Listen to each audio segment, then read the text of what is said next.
Good morning, MacLaren. For the last few days, we have spent valuable time and attention focusing on the life, the work, and the legacy of Martin Luther King Jr. We have also learned that the civil rights movement was far more than the efforts of one man. In fact, many, many people contributed to its success, some of whose names are only known to professional historians, others of whom are only known to the people themselves. Today, I'm going to suggest that we spend a few minutes considering the life, work, and legacy of another crucial civil rights leader, one who was in some ways very different to Martin Luther King.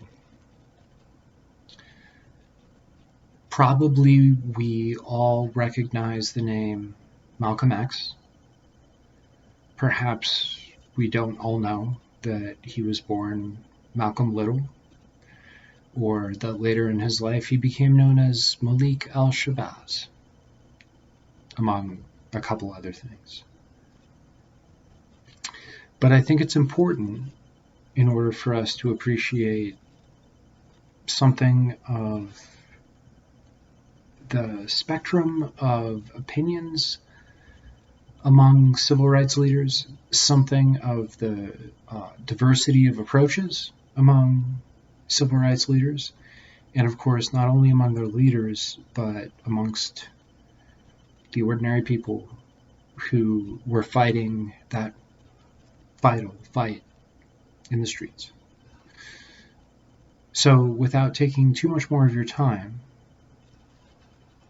I will give you a very brief introduction to Malcolm X, and then I suggest we watch a video of his. He was almost exactly the same age as Martin Luther King. He was born around the same time. He was assassinated around the same time, although it could be argued that he was assassinated for different reasons than Martin Luther King was. The circumstances of his upbringing were extraordinarily difficult. His house was burnt to the ground. His mother suffered grave mental illness. He was raised in foster homes. He did not have the kind of safe, happy home that Martin Luther King had. Unsurprisingly, he ended up in jail. While he was in jail, he discovered an organization called the National Organization of Islam, which is not an orthodox Islamic organization. It was a group that was started in 1930 in Michigan, the purpose of which was very similar to the purpose of other civil rights organizations. The primary difference is that the Nation of Islam advocated liberation for African Americans through their version of Islam. Not Christianity or Judaism or Buddhism or Hinduism. Islam, at least their version of Islam. They were led by a man named Elijah Muhammad, who for a long time was the spiritual leader that Malcolm X adhered to.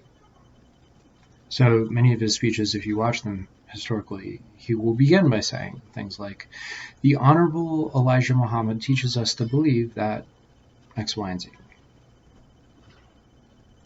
Over time, and by the early 1960s, the man we call Malcolm X had begun to separate himself from the Nation of Islam and from the teachings of Elijah Muhammad, particularly the more what we might call alarmingly racist teachings of the Nation of Islam.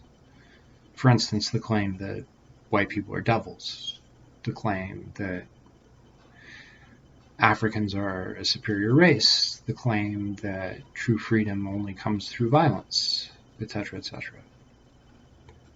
These are not views that someone like Martin Luther King ever held himself.